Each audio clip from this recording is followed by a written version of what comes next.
running full speed, but the markets are faster. Quasar Markets Live brings the world's top financial minds to you. Everything you need to know in one place.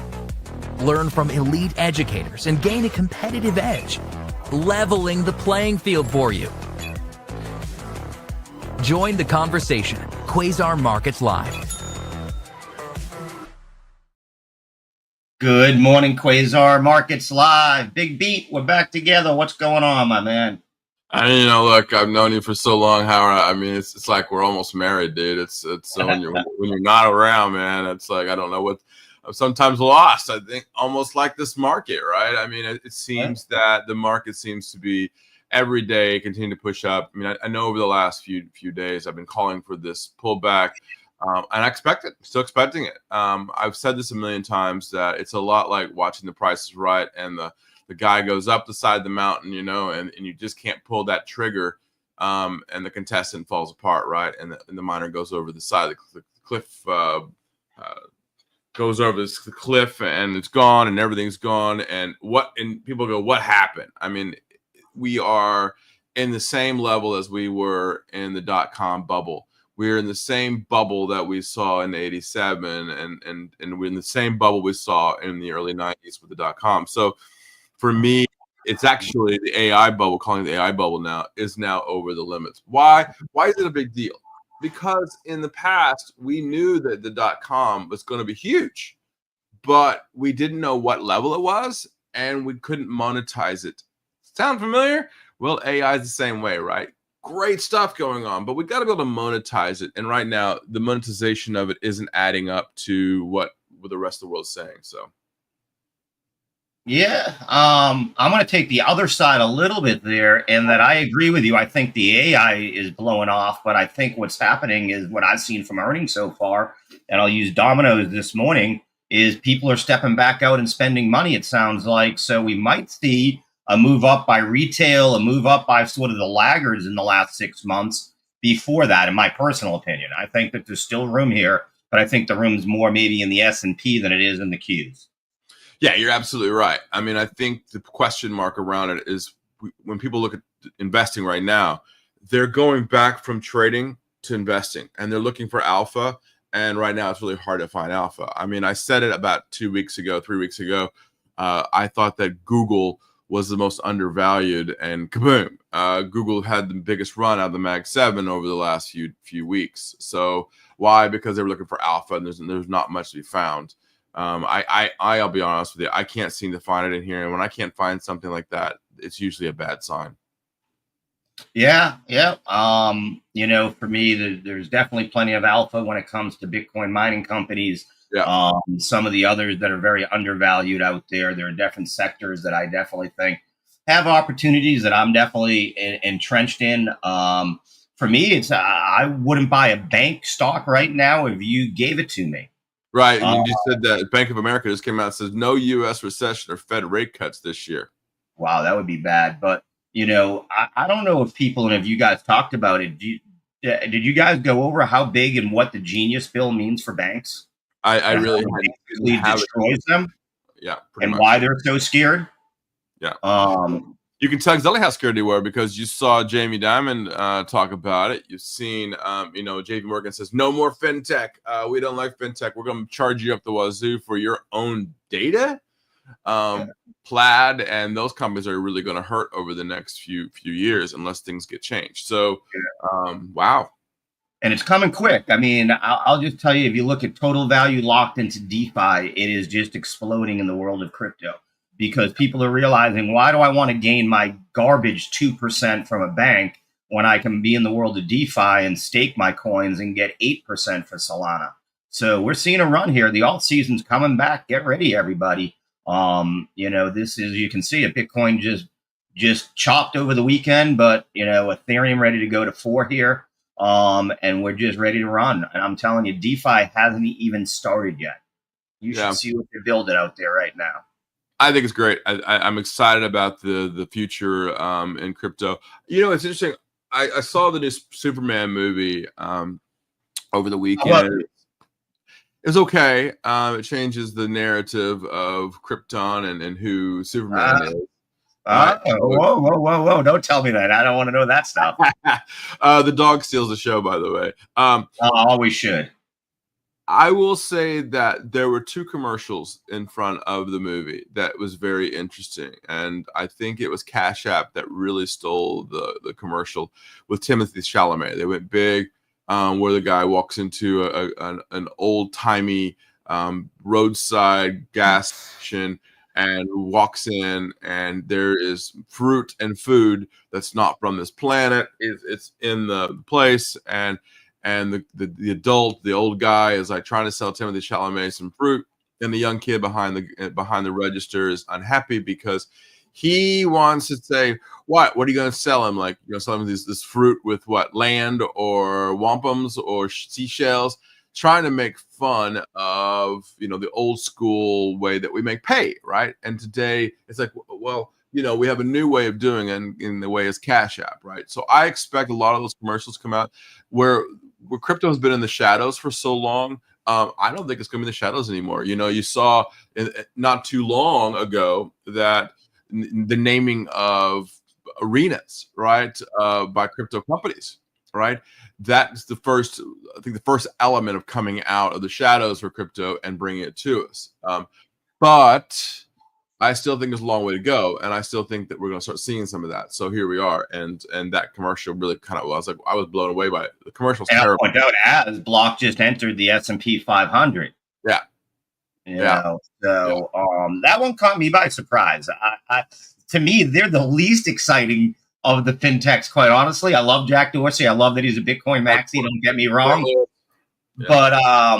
But they've been sort of the weakest. But I did, you know, after that, of course, I did some more research, and I got to tell you, they've got some interesting and fun stuff going on with Bitcoin. You know, they've become basically a Bitcoin-centric company, very much so. You know, so it's going to be interesting to see how that plays out. And, you know, I was on vacation. I think I might have actually, I was solo. You were on vacation at the time. We didn't really go through Robinhood's announcement and how big that is for and what I mean about banks and Schwab. You noticed Schwab over the weekend, right? Or Friday. What did they say? We're going to now open up Bitcoin and Ethereum to 35 million customers, right? Reason is Robinhood's about to lap the field. And I can't believe I'm saying that. You know, I was like you, not a huge fan. What they are doing, the way that they're doing it, the way that they're developing the first great app of blockchain. That's what that's going to be. Agreed. And I got a great meeting with him later today. I'll tell you that I have not been a fan of Robinhood back in the day. I'm a fan of Robinhood now. They've changed. I use them. You know, I used them all throughout. I've always been the other side of that. Their user interface made it easy for me to learn options during COVID, quite honestly. Yeah, I agree. That might have been the best part about it, but it made it a gaming situation, and I don't like the gaming. I don't like the gamification. I'm with you. I don't like the buy. You know, they do futures on Bitcoin where do you think it's going to go up or down is basically how they ask you. I don't like those because it does make it seem like it's a game. So I do agree with that. But what they've done is they've made the world know that they are moving all of their trading onto blockchain, onto Arbitrum, part of the Ethereum ecosystem. That is a game changer. That means as much as Jamie Dimon thought he had hired enough Ethereum developers while he was telling everybody that it was, you know, rat poison squared, he didn't. Because it's going to be a race now for all these companies. If you're a blockchain developer, you just got rich. You know, and I think what's happening right now, and I've said this all along, blockchain is the key to a lot of things. And people made fun of it over the last couple of years. Blockchain's coming on so many different levels. Oh, well, you know, blockchain failed here, blockchain failed here. Dude, .com failed on so many levels. I can't even tell you how many. I mean, I still hate my Netscape stock. I don't. It's, you know, right. Pets.com. I can continue to go on through, but we didn't stop investing. Right. We didn't stop moving the needle. That Netscape became, you know, the next one became Google Chrome, right, and AOL came out. So it just not because you're the first does not mean you're the best, right? It's always that, right? So it's unfortunate that that's the case, that we have some serious pioneers that we see the markets before anybody else do, but it doesn't always mean that you're going to be the biggest winner in here. And you know, Jack Dorsey was a big winner with Twitter, and then got bought out. Here we are at Block again. Anduril is another good company out there, same situation. Palmer Luckey. Somebody asked me that earlier last week about Enderreal. Palmer Luckey knows Oculus, but it wasn't until that Facebook took it over and made Oculus. So it's always about what's the next technology, but we got to make the technology, and we got to monetize it, and we've got to get it acceptable. You got to make it so that it's easy to adopt. That's what these guys are doing now. And as I've been, jumping deeper into DeFi with my Prosper Room and looking at stuff, it's amazing how easy it is to do stuff that you almost needed a computer background to do 4 years ago, 3 years ago. And we don't need that anymore, right? I mean, things are moving so fast that Yeah, without a doubt. So whose earnings like I said, we had some earnings already today, some movers. Block up about 9% here. XYZ, I believe, is their stock name. They've changed it a couple of times, so I get confused on the news that they're entering the S&P. Like you said, Jack Dorsey, one of the few men to take 2 companies to the S&P 500. He's crazy as the loon sometimes, but man, he knows what he's doing. He understands technology. Yeah, I think there's a couple of earnings this week that I'm very interested in. I'm going to try to read them up. I think Tesla. I think we've been talking about, Wednesday, if I'm not mistaken, right? Yeah, I'm talking about Elon Musk and Donald Trump fighting it out. This morning, I saw where DJT, the stock, bought $2 billion worth of Bitcoin over the last few days. Wow. And I think another one that we want to talk about, I just talked about this morning, was Google. I want to see their earnings. If their earnings do beat, and I think that they will, I then want to see the guidance on Google, because they have missed the boat on AI. I know I see all the AI commercials, but no, they're not. They're almost as bad as Apple with their AI, right? And then I also want to see Intel. Is Intel turning the corner, or are they pretty much at the end of the rope here? I'm really concerned about Intel here as well. And the last one that I want to see is NOW ServiceNow. That is literally the backbone of the AI in a lot of ways, right? And that's a big one too. So I think you're going to get a pretty good picture of the overall health of the markets, and what consumer confidence, shall we say, over the next few days. Are people voting with their wallets? Are they voting? I can tell you, I think we talked about this before the show. I went out voting on yesterday, and I can tell you that I brought my VHF radio with me, and I never do that. Catherine was asking, "Why are you doing that?" I said, "Because quite frankly, I think the water's gonna be very busy." Right. It wasn't. And this really, we're talking about Tampa, right? The water was not busy. I expected it to be back-to-back boats everywhere, and it was not. So I'm beginning to wonder if we're starting to see a little bit of that now. So that's interesting, because on vacation I was up in the New England shore, and it was jam-packed, and so was Maryland area on the shore too. So I was surprised to hear that. Yeah. Restaurants were packed, expensive restaurants were packed, cheap restaurants were packed. I saw people spending money left and right at like the amusement parks, at the all the midways. Talk to the owners at some of those spots. Everybody says business is up this summer. So they said spring was terrible, summer has been awesome. So that's why I'm waiting to see these earnings, to see what actually comes out for those. Is it spending before recession? Because I will tell you, it's kind of like when people see bad on the horizon. Right. Well, I don't know. Right? Is it doom spending, where you're saying, "Hey, everything's going to suck, so I need my last vacation"? I don't know. Here's where I think it's the case of Ron says everyone from Tampa went to New England. Yeah, maybe they did. Yeah. Hey, listen, I'll tell you what. I can't argue with 65-degree nights. And 80-degree mornings, were very nice compared with no humidity. Was very nice. Although the ocean in Maine at 64 degrees, a little chilly. I'm wearing a sweater and a parka. I mean, it's too But I will be interested to see that also, Steve. And I think there's two parts to it. I think people who have jobs are doing pretty well right now. Yep. I think people who don't are having trouble getting them. The old adage, recession is when someone else has lost their job. Depression when you lost your job. Absolutely. So, I'm hearing from friends who have kids that are just getting out of college, can't find jobs. If they do, very underemployed, as we would say. In other words, they're going to work as a server at a restaurant or a bartender and not doing what they were, you know, trained to do or As educated to you do. said that Unusual Wealth just posted 58% of recent Gen Z grads are still in the hunt for full-time jobs.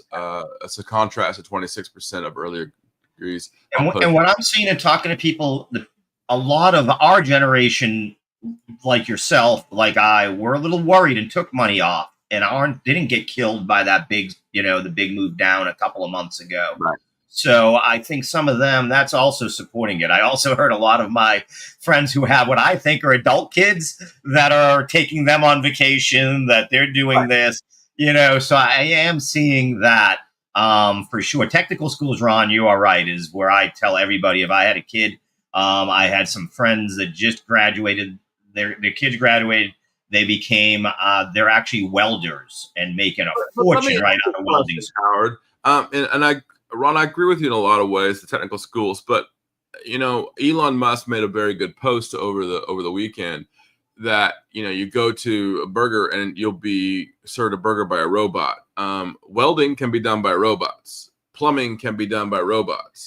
Only in spots, not so. First question I asked: you are correct when you are in the production stage. Right. The robots can't get into is in that little crack where something broke, and now you got to weld it at that angle.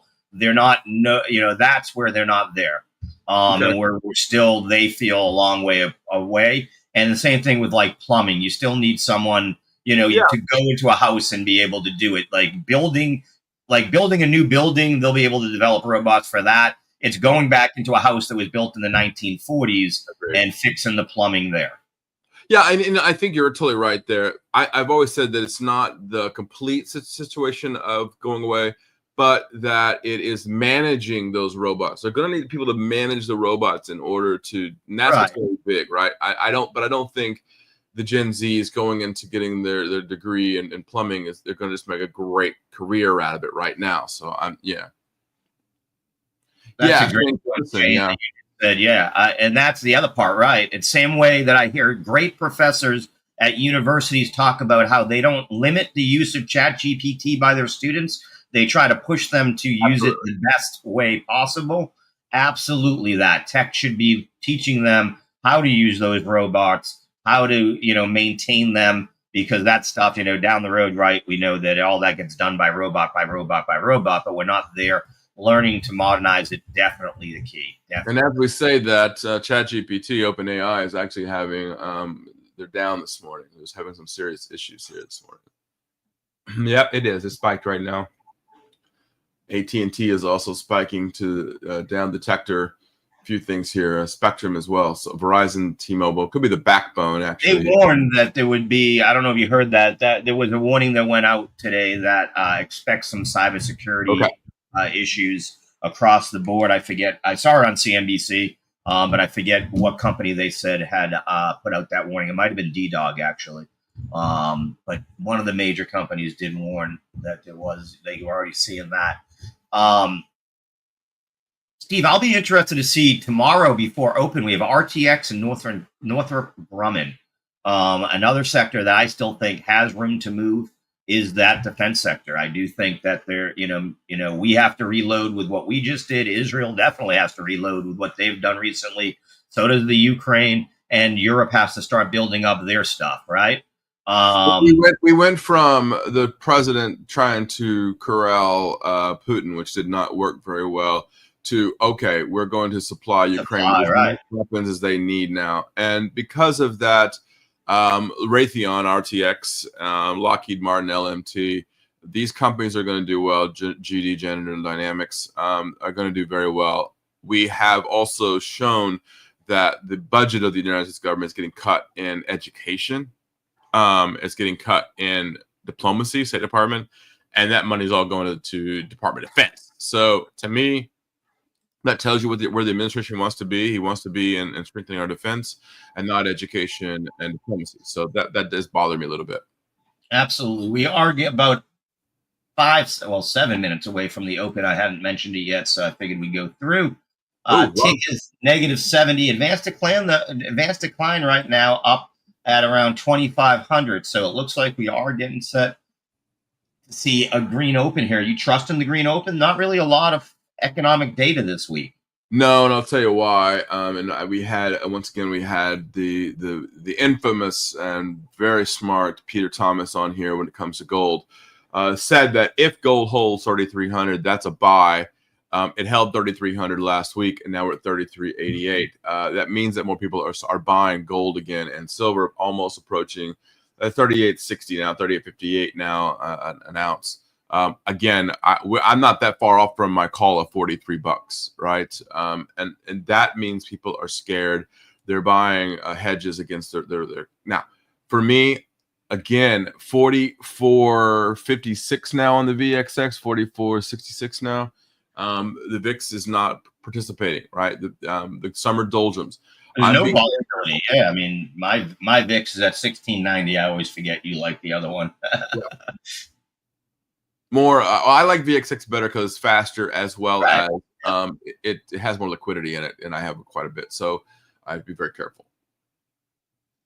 DXY at 90, back at 98. So cooling off last few days. Again, not much talk of tariffs, has there been? No, the president is changing the narrative a little bit. It was on Epstein, and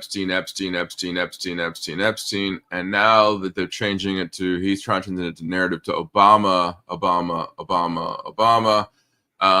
and they're trying to change the narrative that the problem is not happening. Now, to me, Scott Bessent and Trump were a little tizzy there because Scott Bessent said that, I have now advised the president not to fire Powell, and Trump says he did not advise me not to fire Powell. I did it on my own. But we're already seeing the fight and the skirmishes at the Federal Reserve over who's going to be the next chairman. And now Scott Bessent this morning says that he wants to clear house and revamp the whole Federal Reserve. Wow. That would cause a lot of rifts within the markets. So I'm not really sure that I understand the dynamics just yet, because revamping the Federal Reserve, is it politicizing it, or is there inefficiencies that they see?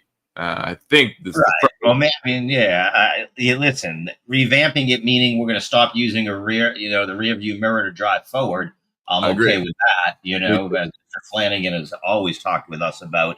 That I like. If you say now we're going to dilute it because we want to put 17 new, completely Trump folks in there or whatever, then no. I will offer the Federal Reserve right now on the show. I will offer them, every single one of those members, a free account at Quasar Markets. I mean, so they have the newest and updated data. Yeah, they would. Steve, as you know, at ABCA, I spent a lot of time trying to work on the adoption of blockchain technology at the federal level. They wouldn't know what to do with a Quasar Markets dashboard. I can just tell you that. I mean, I had someone that once tell me we can't use Bitcoin. It has all the porn on the internet on it. Yeah, that came from an upper level person from I won't say the department. And I think that's the key, right? I think that education is the key. Someone the other day asked me about Bitcoin. Says, "How do I buy a cheaper Bitcoin?" And at first I didn't understand the question because I couldn't think on that level. And then I was like, wait a minute, he's saying that you got to spend $118,000 to buy one Bitcoin? No, it's a Bitcoin. Visible to 8 decimal points. Right. So, that's what I don't. Sometimes education is the key, right? And it absolutely is. Absolutely. No, they don't understand the basics of it. Never mind where it goes from there. And understanding blockchain underlying technology is what matters. The fact that it's an immutable ledger, that's the first upgrade to ledgers since the Medicis, is what matters. And it solved problems that had never been solved, especially in the world of fast-moving world of electronic technology, which was the double spend. Yeah, Steve, I just sent you $40, and before Steve actually gets his $40, I pulled it back and sent it to somebody else. Bastard. So again, we start to look here at the sectors, this is the where I start to get on your side is I don't necessarily see a full up day. Is that all the sectors of the S&P are right now opening up in the green? I always get nervous when everything does because it usually means someone's trying to trick us out, right? Yeah, I mean the zero DTEs should be fairly hot today. I expect it to be that way. Look, I'm sitting on the sidelines. My investment accounts are all still long. Nothing is changing there, right? But in order to protect those investment accounts, my trading accounts, I'm on the sidelines. And I said this on Schwab not too long ago, and I've said it last week too here, that this is a trader's market. This is a single stock picker's market, and have fun with it. I have no problem with that. Trade this market. And I'll tell you, let's be real honest. I think the charts are very important this week because as volatility starts to slow down a bit, now you need to know where liquidity is. That's what charts do. Charts don't tell you where the market's going. It tells you where it's been. What I want to know now is where the market has been so that I know where other people are looking to buy, where those liquidity zones are. And I like that, right? So to me, I think it's a stock picker's market now. Now, I'll be honest with you. We've been trading Tesla here, Howard, and you'll be happy to know about my track record was impeccable last week as I did not miss a single trade last week. Nice. On Tesla. Absolute crushed Tesla last week, but on both sides of the aisle, on long and short. And of course, Robinhood. I nailed Robinhood quite a bit on the short side as it jumped up a couple times. While you were on vacation on the show, I did buy Robinhood, Palantir, and Coin. Yeah, those holdings are now up 19% on Hood, 24% on Coinbase, and Palantir 18.74%. So yeah, definitely there. Outside of that, I'm in a mix of things. I'm long Bitcoin mining right now with a couple of covered calls on Cores and Bitdeer. I'm long Rigetti on a covered call. I'm short the Qs on a put debit spread. I'm technically long TLT, which is really short on the market. And then I have a little bit of Costco along here. So mine are all in spreads, and boom, there they go. They're all taken off on the open here. We are open. Yep. Let's see what we get for the first moves here. Q's first move to the upside here, so up 1/4 percentage point. The Dow just took off. NASDAQ took off there. Yeah, everything moving to the upside to open here. Steve, I thought I heard you say it. Are you long VIX here? Yes, I am. Yep, I've been long. I'm adding to my VIX, VXX, I should say. Sorry, I should make it correct. No.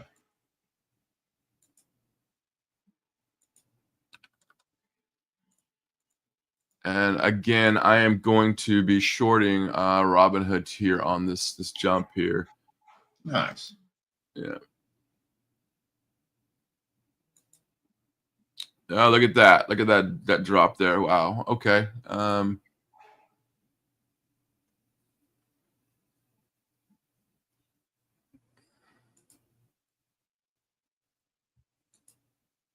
Oh, look at that drop on Hood. Yeah. Mm-hmm.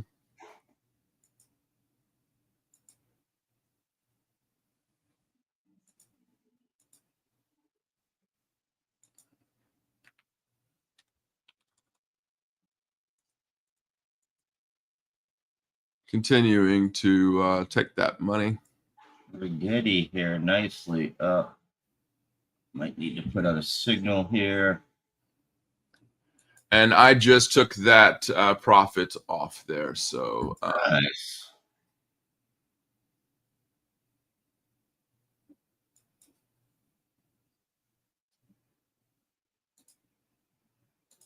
$109.94 to 108.37. So that was a nice. Yeah, look at Hood still selling off. So that's the kind of move. Look at that, still going down. That's the kind of move that I like, folks. That we've done it again. So yeah. Oh, 107.97. Ouch.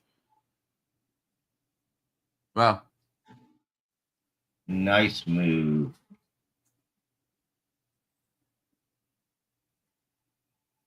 Yeah. Oh, wow. Even more shorting there in Hood. You're Seriously. not getting the S&P. It should pull back today. Yeah. Again, the expectation was that they would make it nice. Core's up 20% here on that. I got to put out a signal here.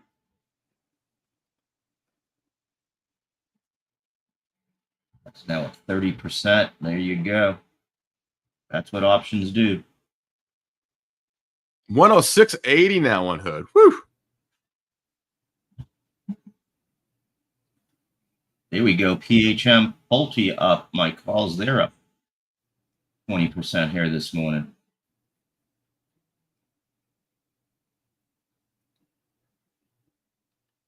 Raise your hand out there if you followed me on that Hood short. Those Qs are not moving up for me to puts. That is Morning Lucky Charts. He wants to see this Bitcoin rally today for the 10 days in price discovery. Lucky Charts. Money is in. It's alt season right now. It is not Bitcoin season. It is not Bitcoin season. I agree. It is. It is chopping while the alts take off. But I'm still staying in the Bitcoin. I think that's I'm not in it. In fact, I'm in a nano futures trade on it right now. All right. 117. Yeah, I'm in Bitcoin. I'm in SUI. I'm in FET. I'm in SAY right now. Avalanche closed out. We hit our profit target. I missed out Arrow. You should post those and show everybody else what you're in there, Hondo. That's Prosper students. Get that. 108, 118.5 now on Bitcoin. So I think we'll go back to 120 this week. What do you think? Yeah, yes. Yeah. 120. I don't know that we break 123 this week, although there's a lot of, if we hit 120, we'll hit a lot of liquidations of shorts. 117, though, bears have tried twice. They did a good job on Friday of getting it down. Bears are still trying, and what you're seeing is money's tied up on both sides right now. We don't have a lot of high funding. But the Bears are getting bear. I mean, it's bear meat time. I mean, they've been hit for the last. Deceptively, it hasn't been, Steve. Okay. So there hasn't been we haven't seen a huge amount. Ethereum has, but like Bitcoin had 25 million liquidations last 24 hours, a very small amount. Yeah, nice there, Ron. And what we've seen is about half of it has been longs. So now what we're seeing is sometimes we're seeing that the bulls are getting too far in front of their skis, going too high up on the leverage and making it easy for the bears to take, like what you just did with Hood rather. A quick little scalp to the downside. I make my money. I'm out. I get back in. Right. So we're seeing a lot of that. So no, that's what I mean. The bears are holding their own deceptively. While prices have gone up, they've won a lot of the little battles. Friday, they took the expiry down below 118. That put a lot of people in, a lot of bears in profit. So they've been selective in their ways. I think they're running out of juice, and that's, as Lucky Chart said, that could give us that run. But when you have people like Donald Trump buying $2 billion worth of Bitcoin, I mean, I meant to say that earlier. I will tell you where the biggest bubble is going to be, in my opinion, is the treasury companies that are coming out. These Bitcoin treasury, these Ethereum treasury. I'm sorry, we don't need 40 of them, and it isn't the answer to everyone's problems. That's what worries me. Now, again, if a company like Tesla wants to take, a small percentage of their cash and put it in Bitcoin as a hedge, as a way to earn extra alpha, that's great. That's what they did with, $1.5 billion. But, these one after another companies and, companies buying coins. I'm in FET because they started a treasury company. So I know it's going to go up. It's up, 10% since then. Bitcoin on the way to 145, says Stephen Flanagan. 136 is the next big level where everyone's sort of calling for there, but I love it. And that's Steve Flanagan being a currency guy.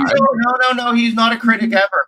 No, he's been what I'm saying is it's that crypto itself has really ingratiated itself into mainstream. Absolutely right. That's a forex man who Yeah. No.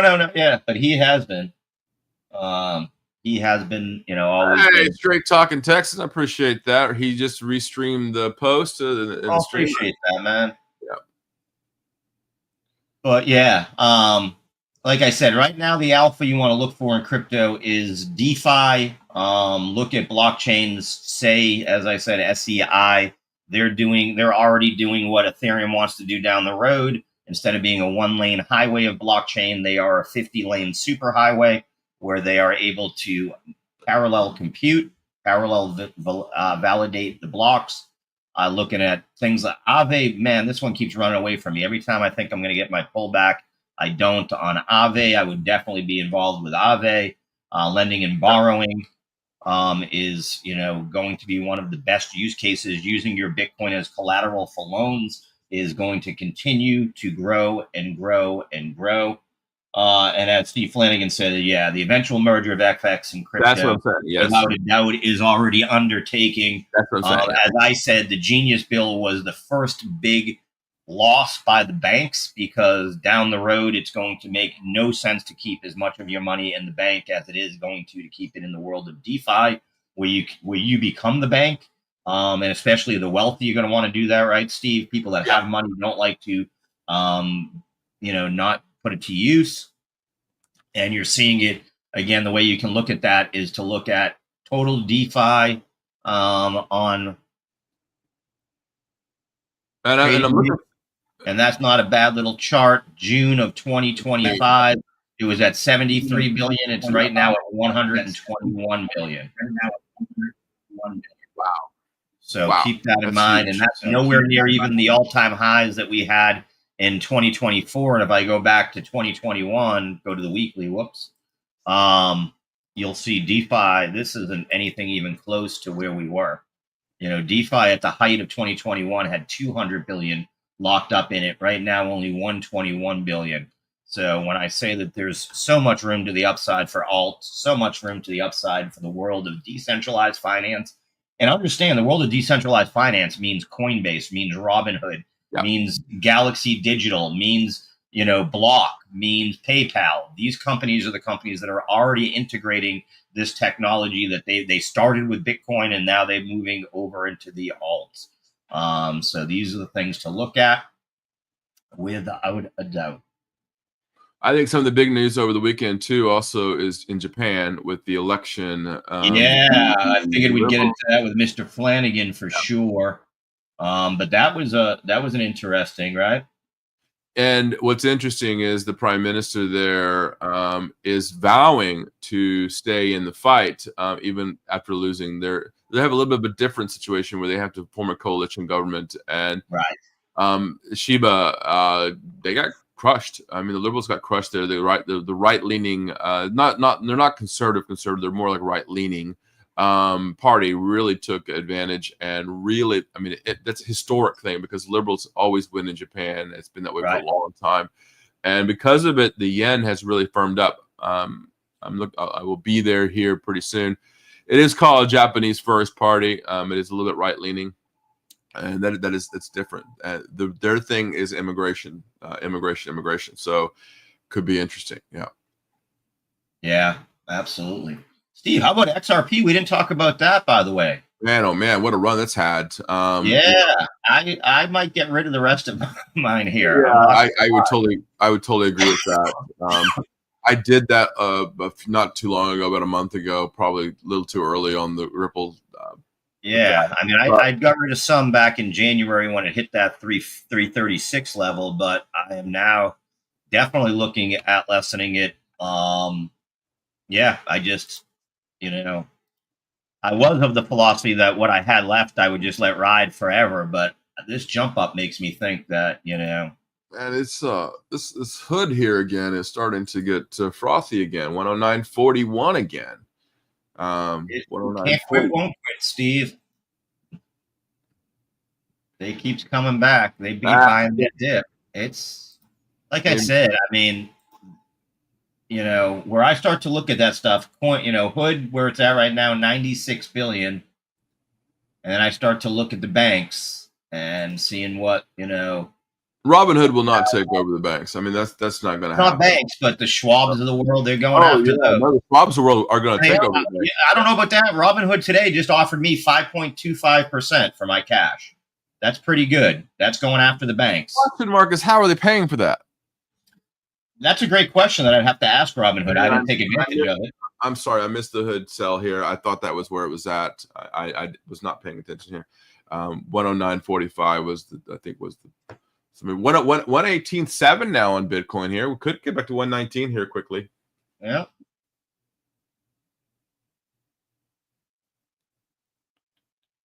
Where are they paying the yield? With their earnings, they're paying their yield. Trade with our trading fees. Yeah. Okay.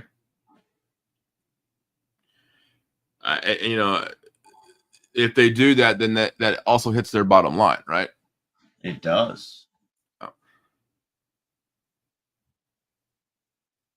But they just went from not even being available to participate in Europe to getting full regulatory approval for stocks, tokenized stocks, crypto, and everything. Tick now down almost 200 here is the hood 108.37. Damn, that was a full point there.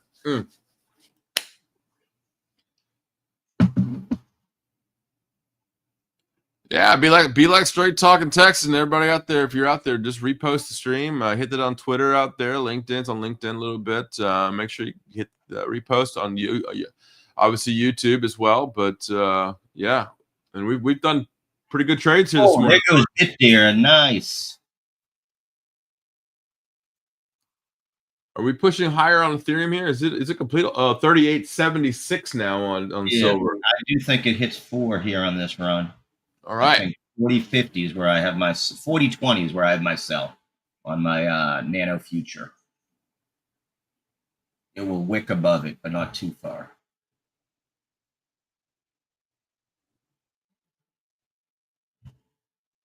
Oh, that should be moving up further.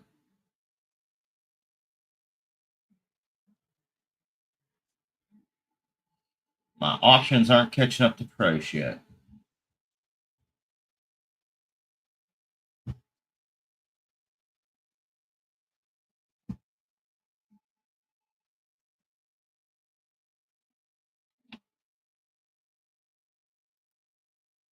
Bitcoin really is struggling here at the 118.7 here.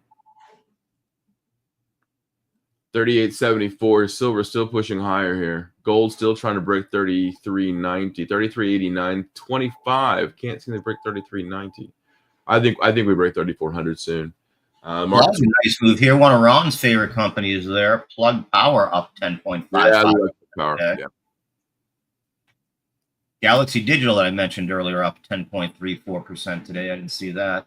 All the Ethereum names are all running today. SBET up 10.08%. So all the Ethereum-based names moving up. Iron again moving up. Man, we missed that one in our room. We tried to get in on a recovery call there. Market's pushing here a little bit. Nasdaq pushing up another now 126 points here now. AI moving up today. Pony AI up about 6.38%. As I mentioned, BitBeat, which I mentioned earlier, Bitcoin mining company, we're in up. Bitcoin mining leading the way today for sure. I don't know what Open is. Open Door Technologies. You familiar with them, Steve? They're up the most today. I'm not.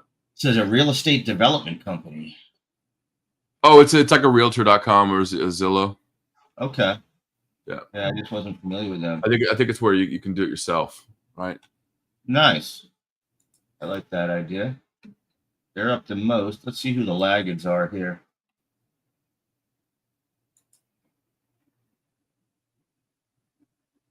BRKR, that's Bruker Company. Again, another one I don't know.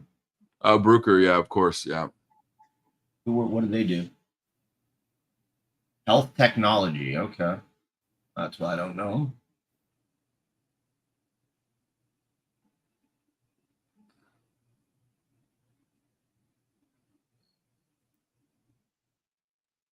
Lunar's pulled back here and it made a nice move up. ASTS is doing the same thing. They had both moved up nicely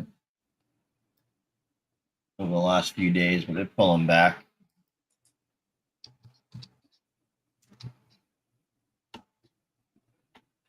$118.9 now coming up. Really?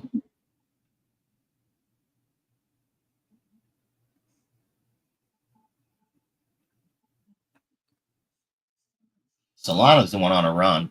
Yeah, Solana is. I don't really understand Solana right now.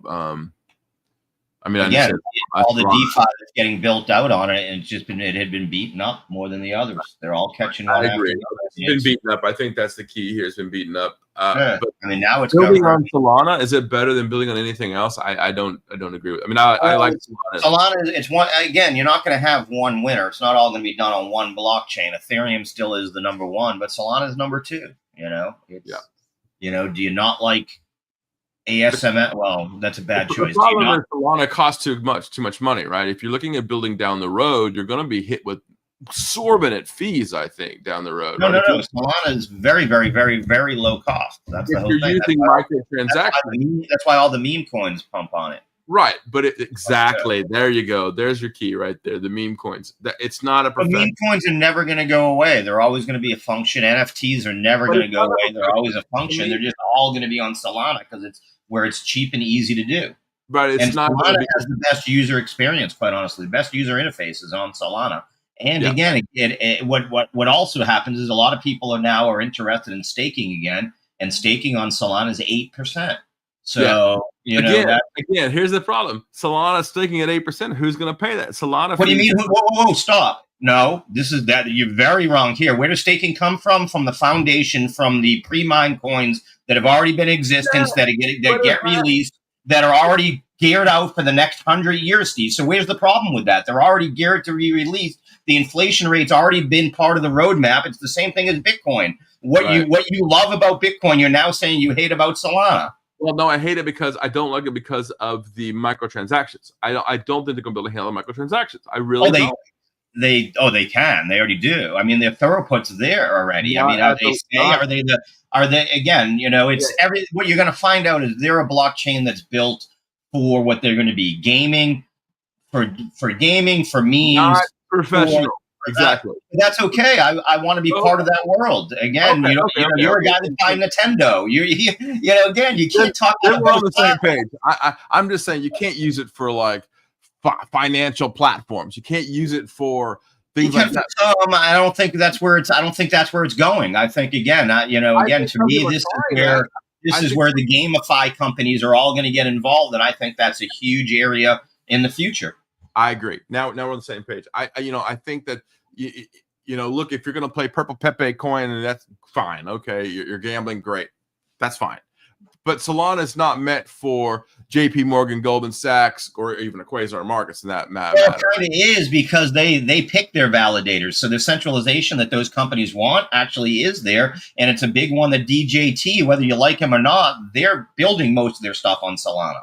Right. So, and what happens when he goes away in a few years? Say is what you're seeing now is what we have to see is the banks that are scrambling to figure out are going to look for a strong partner who's set up to be a strong partner. They're going to build their own. They're going to build their own. They always None of them are. JP Morgan's not. They're building them up. BlackRock's not. They're building them out. They don't have the developers.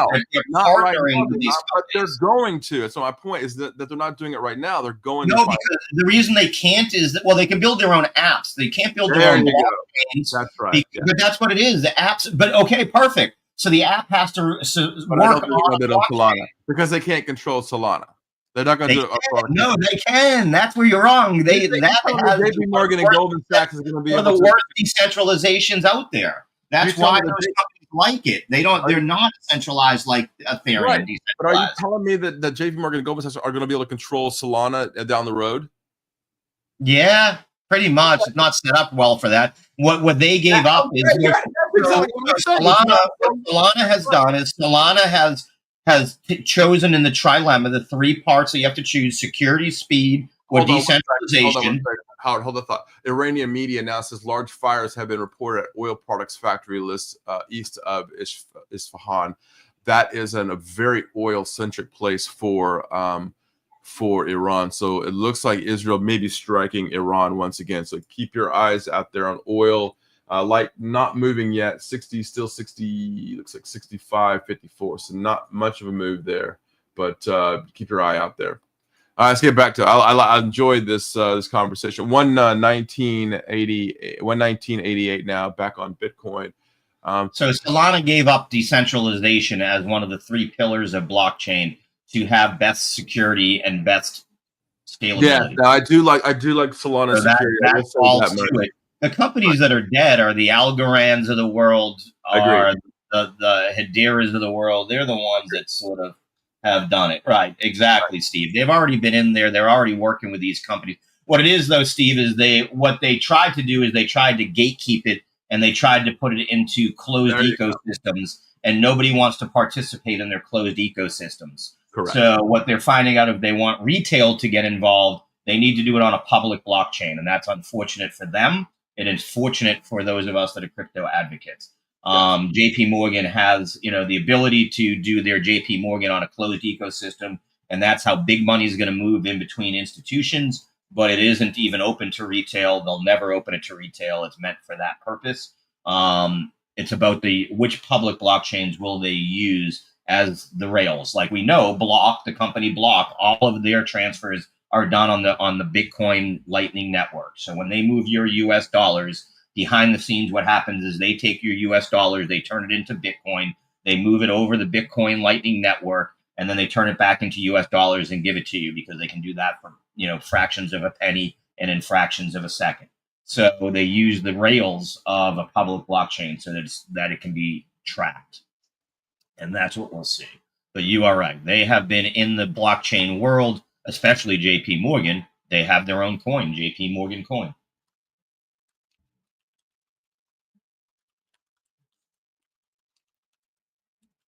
What they now have to all do is choose who they're partnering with.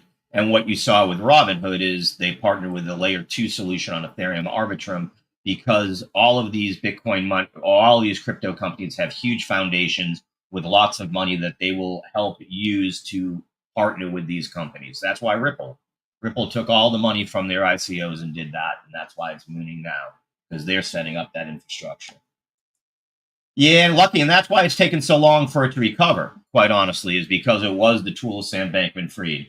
But that wasn't the only reason by any means.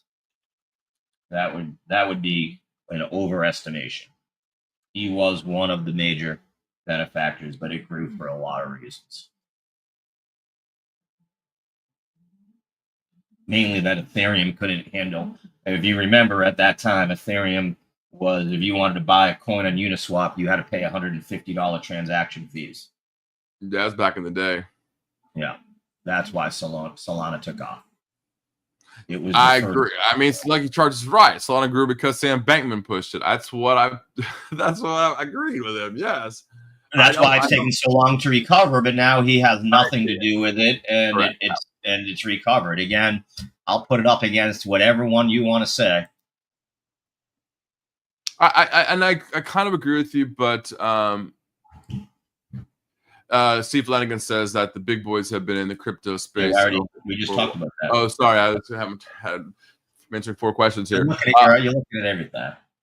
Look, it's very simple. I agree with that. They kept telling you that Bitcoin. You're sticking to Xbox. Man, Xbox pissed me off. I'm out of the Xbox world now. I do. Come on, man. Xbox is still good. I got my whole house got Xbox in them. I don't know. I'm going back to PlayStation, I think. I might do the same. I'm not gonna lie. And there's a good chance I might get a game. Wherever there's gaming, I game. I'm very thrilled to announce that my 5-year-old is now addicted to Mario Kart on Switch. So we are now very big on. Don't worry, no problem. Yeah, and I'll kick your butt in Mario Kart too. Yeah, I don't know if you can beat Can you beat the 5-year-old? I don't think so. She'll probably beat me. Yeah. And I think that's a good point. I mean, I like the Switch probably better than I do. I will tell you, Microsoft's making a big mistake with getting rid of their. I mean, I guess they don't want to be in the Netflix space. That's what they're talking about now, right? We're getting rid of the Xbox movies and TVs. Steve Flanagan says that the reflation trade kicks into a higher gear. Yeah, I agree with that. We've known that inflation's being brought on by tariffs. Inflation's been being brought on by doom spending, things that we talked about this morning. This market will not stop so far. Yeah, and people don't have any place to put their money. But you know what? Look, let's get right. Let's see. Flanagan's feeling good. Give me the thumbs up, Steve. We'll bring you right in. Well, I don't give him any choice. I make him come in. If you hit the Yeah. button, he just goes up. All right. Steve, Make how are we doing, buddy? Doing good. It's warm down in Florida. I say, aren't you? You're part of Steve's crew now. That's right. Floribama is great. Yeah, you don't care about that salt tax anymore at all. That's right. That's right. Veto that thing. Nobody, I just hear Steve Flanagan say Floribama. I'll show you my shirt, by the way. Look at that. I love it. I had to jump in a little early listening to you guys. I was getting all fired up here listening. I love it. But well, it's terrible, Steve. When Howard and I are apart for very long, it's we've known each other for 34 years, almost 35 years, I guess now. It's like like an old married couple in a lot of ways. But the when you have this much knowledge in the markets, the three of us here, right, is that we sometimes all see it a different way. Which is good. That's why we don't want a one-way street on all this. And that's right. You have been very clear with us about Japan and the issues going on there, and it looks like that's playing out politically too as well in the ideas of the people in Japan. What do you think is going to happen here? I mean, with the prime minister trying to stay in his power, as clearly was beaten over the weekend. How is this affecting the market, especially in the Japanese yen? Well, first, let's say what you guys were just doing. I'm very familiar with a dealing room and a lot of opinions, and that's what makes a market. That's what makes a market. Opinions. As to Japan, this was a huge move, but we already saw this in October when the lower house threw out the LDP Komeito coalition. So now we have the upper house. Surprising fact, though, is this Japan First Party came out of nowhere from one seat and has jumped, quite up now. So another country, we've talked this for 5 months. The populist movement continues through the world. People are tired of the immigration, of the, exporting out the wealth, exporting out the national identity. So how this plays out in the tariff world right now, I've read enough here today and I can't make my decision yet. What I would say is I am going to look to counter this strengthening move in the yen, because Japan right now, with the prime minister saying, I'm going to stay on and kind of fight this, what does that mean? It means paralysis in the government. Yeah. And given, maybe some of the listeners could use an idea, Japan's debt is huge. As they've been bailing their country out for 25 years. And that's something, they've bought the railroad system. They've, got cross ownership of sales out. They've been buying stocks. They own 52% of the JGB market. That's the Japanese bonds.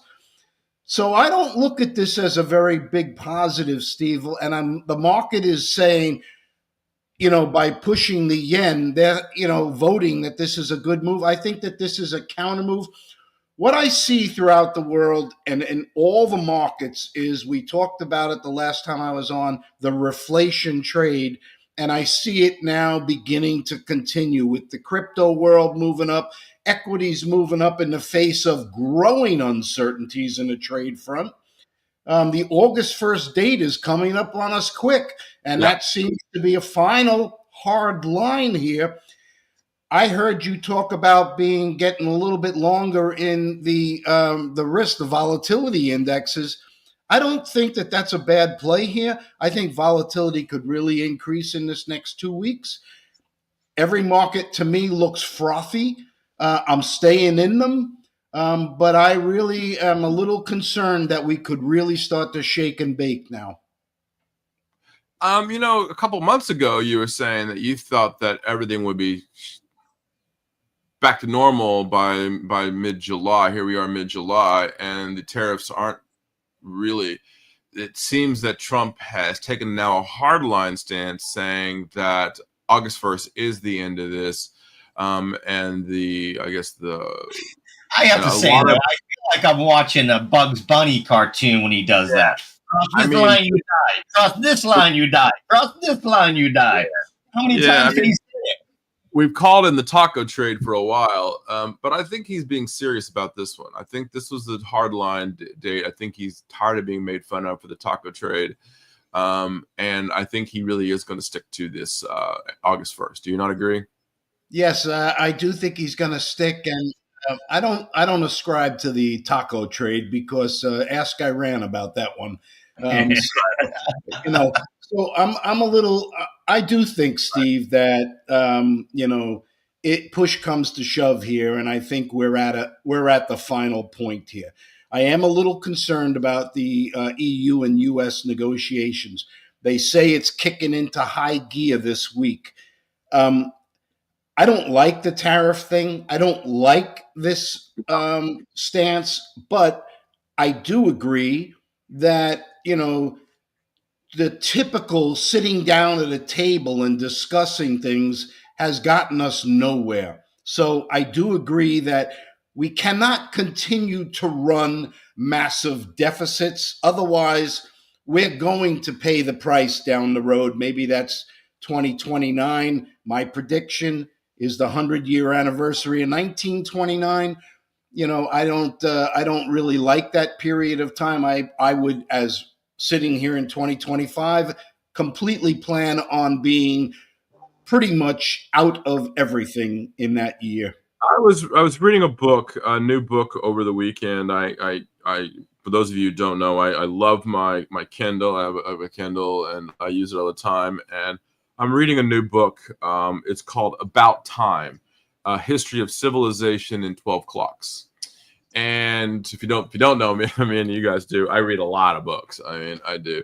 And the very first opening line about it is in the late 80s, where a Korean airliner went down because it accidentally crossed over into Russian airspace, and the United States, long story short, the United States had started to build out technology-wise a thing called GPS. And they had not put it into full play into the system. And what Reagan did right after that airliner went down was he opened up the DARPA at that time, and all of the GPS, the boxes behind it that were already in the air, and released it to the public and said, okay, start building on GPS and let's open this to everybody. This is the right winger Ronald Reagan that took technology to the next level. You're seeing that a little bit with Trump saying, okay, the technology of crypto, I'm bringing it out of the behind the scenes. I'm going to bring it to the forefront, and I'm going to also invest in it myself. Do you think, and you're seeing with all this war talk with Ukraine and I mean, obviously with China and Japan, another reason for Japan, that we'll see Trump opening up a lot of because this is where the spending's going, is he's cutting back education, he's cutting the State Department, and the Department of Defense that budget has really exploded. Almost the same time frame as Reagan did. So are we seeing a secondary Ronald Reagan here with Donald Trump? Steve, I could agree with the parallels there, definitely. Your discussion between the two of you about the crypto space and its, adoption. If we just think about it, I look at the crypto space, FX, in a simple word: settlement. Okay. Currencies have settled in traditionally 2 days. They've moved to one. Not everybody in the world. Europe is still, I believe, holding on to the 2 day. 2 days, yeah. But the crypto, and if we release that technology and settlement suddenly goes instantaneous, let's think of a simple explanation for the viewers here.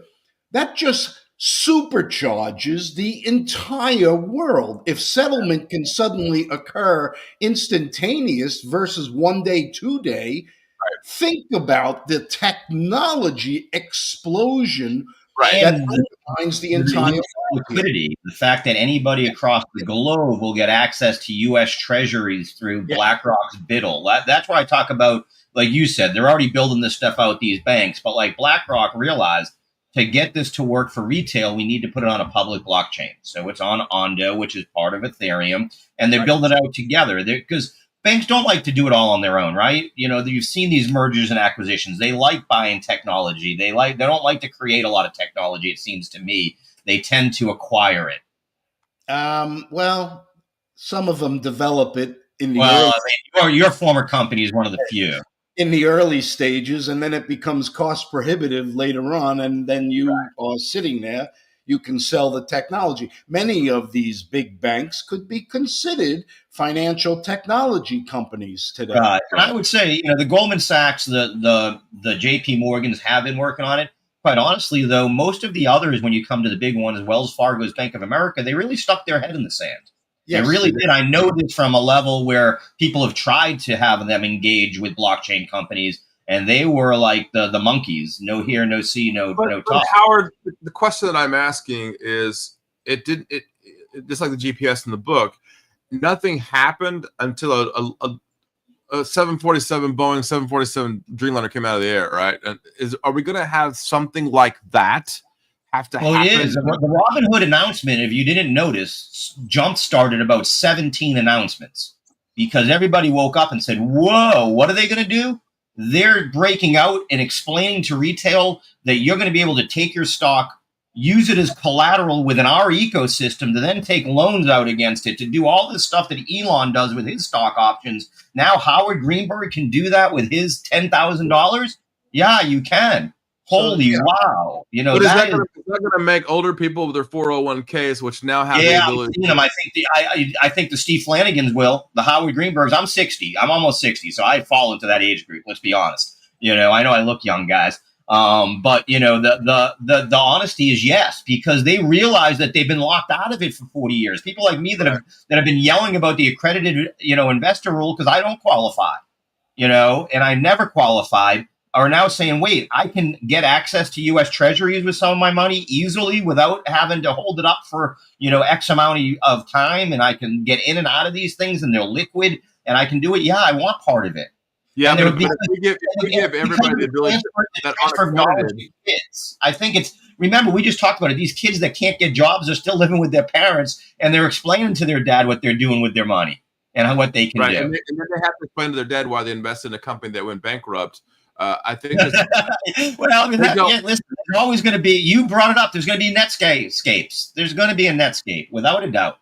So, Steve, to answer your question, yes, this is a technology parallel. This breakthrough, these announcements that are coming out, yes, it parallels perfectly.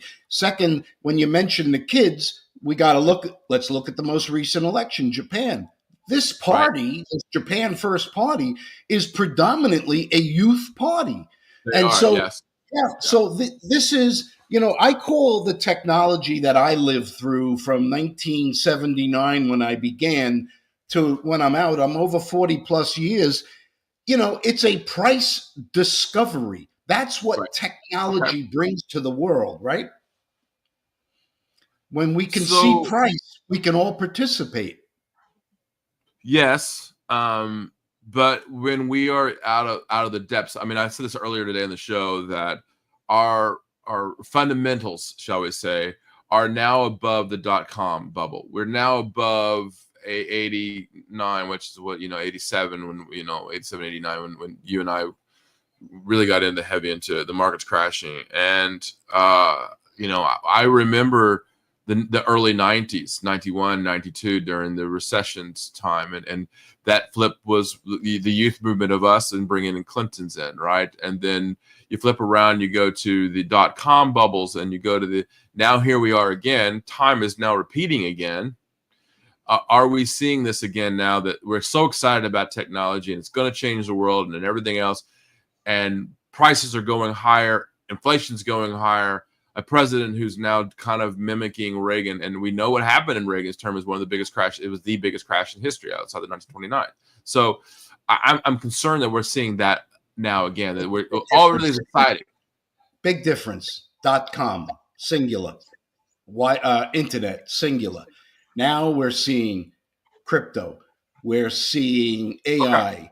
We're seeing quantum computing. We're seeing so many different arenas of technology that all appear to be merging at the same time. I mean, I agree that this has kind of run its course. I mean, but if suddenly tomorrow we hear that D-Wave has just enhanced their quantum computing model and can now do boom, think about the medical breakthroughs that are on Right. could happen at any time here. That in and of itself will cause a massive explosion. So But are there's we not? But are we not ahead of this? What I guess what I'm saying is I said this earlier in the show that yes, I think in the future things are going to really change, and I agree with that. But have we got ahead of our skis here a little bit? So there is going to be a froth that gets taken off from time to time. And I'll just simply say, yes, Steve, the higher we go, the more volatile it'll be. 1%, 2%, 3% or more corrections will not be unheard of in this new environment we're getting into, but it's going to go a lot higher. The reflation trade has just begun, and it's going to continue on. And most of the traditionalists, and I'll put myself and probably you two guys in it, that have looked back as charts and relative strength indexes, we're going to always have a caution in the wind. And that's probably a good thing. I think the best strategy here, what I would say, is to always step back, take profit on these big, solid rises, right, but always get back into the trade when it dips. So you're saying that we're in a trading period now and not an investing period? If you're holding Microsoft, if you're holding NVIDIA, walk away. Because it will be multiples higher in the years ahead. If you're going to take a flyer, if you're going to take a flyer on, I said D-Wave, let me just use that one in the quantum space while I personally am invested in that. But yeah, that can have some serious corrections to it. But I do believe that a walk-away strategy as an investor in the right fields, like a Google this week. I mean, I think that is underpriced. I think Google is a solid buy. And with that, bring it back to my expertise, currencies. I think that the dollar right now, a little frothy. I'm seeing the froth coming off. We've already seen a pretty good move in dollar index down. 98.46 last week's close. I believe we're around a 98.05 level now. I could trade slightly lower, but I am looking for that to trade up because I think that the dollar will trade along with this reflation trade that I am looking at. And I think that the level, Steve, I mean, we're hitting 33.94 now on gold and almost $39 now an ounce on silver. People are nervous, yet the VIX is still going down. So everything's going up, volatility is going down. Markets are going somewhat up again still. I'm seeing 44.15 now in the BXX. What's pushing it? I mean, they're just trying to find alpha so badly that they can't find it. They just don't know what to do with it. Is there that much cash out there? Yes, I think there is. Yeah, I'm with Steve. I think we've all underestimated the cash that was still on the sidelines. I think a lot of people were listening to you, Steve. Again, if you go back and look in time, how much money did the central banks create? Lots. Since 2008 recession. Crazy amount, yes. I mean, I would estimate from everything that I follow that estimate is in excess of $50 trillion. So there is money all over. Yeah, I'm with you there. That's what I saw on vacation personally. Like I said, I think that I didn't get to, because I was on vacation, I didn't listen to what Jamie Dimon had to say last week, but I have to assume that it was people still have money in the bank. Jamie's one of us guys. He's seen it all. And what does he do here? He puts out the little yellow flag more often than not over the last, 3 years? Yeah, that's what did Yellow he say? I didn't look at it yet. I got to look at it today. Did he Yeah, wave but the this is flag? the same guy that hated crypto at Bitcoin at 10,000 and said it won't get to 100,000. He said no one will want it. I don't want it. I don't want anybody to have it. I don't want my company to be part of it. Blah blah This blah. company is against it. I mean, there is, listen, sometimes, one thing I would say is he's the one person I think that has done a good job of saying what actually is going on and not worrying about what the president has to think about it. Yeah, in that it's a difficult thing. Having been in a major trading room, I've seen this dozens of times when I'm not going to be bad on myself here, but when the older guy sitting there who's been trading forever constantly goes, you can't do that because it's not going to make any sense. And eventually the older guy's chair is vacated That's because right. Yeah. too much caution is not a good thing. While Jamie Dimon has been, spot on and, good in probably in excess of 90% of his calls, he's Agreed. bound to get one or two wrong. And he's only pointing out that, there's a bit of froth in the markets, and there are. And that's what we're going to see. We're going to see more volatility because when it corrects, the age of automation, things correct, bang, right away. I mean, he got WeWork wrong. I mean, I think that, and as I say that, and of course I'm a fan of Jamie Dimon. Most people know that about me. I like his style. I understand he's very vocal, which is good. He talks about, he doesn't hide what he thinks. So I like that. And you're bound to make mistakes. I think you just said that. But to me, when you see the markets this frothy, making a mistake when it's this frothy could be very costly, and not just costly to, grandma and grandpa having to bail out their kids again because they lost everything in the Bitcoin world, right?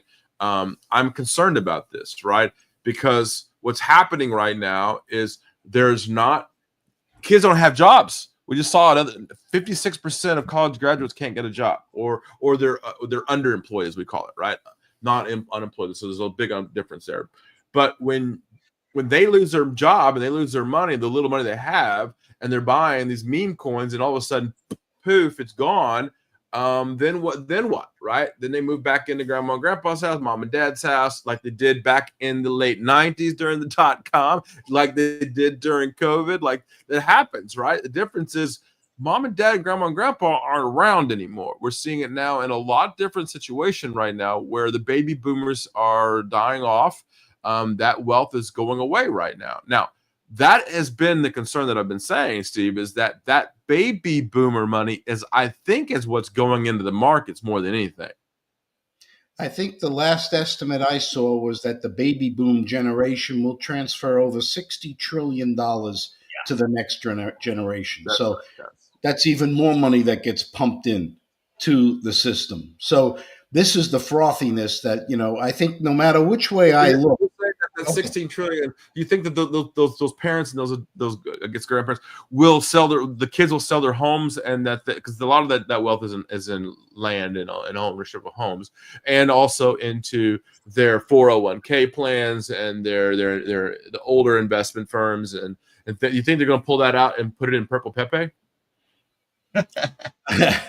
I don't think they're going to sell, Steve. I think they'll be very logical. Yes, some of them. I don't see it. I agree with you. I don't think they're going to do that. They're not going to go back to J.P. Morgan, Goldman Sachs, and say, "Please manage my parents' money." They're going to take their money, but I don't think they're going to. I think they're going to be like, you know what? This is all I have. I got to live on this. I can't get a job. I'm in trouble. I need to figure this out. And I think they're going to turn to places like Quasar Markets and go, I want to learn this on my own, and I want to figure this out. I agree. And I think that they're also going to say, hey, what's Bitcoin at today? What's Ethereum? Solana? Right. I believe in those things. And that's what we're seeing through all these elections around the world. There's the youth are beginning to step up and say, we don't like this direction that you guys are all taking. Like, who opened up the borders?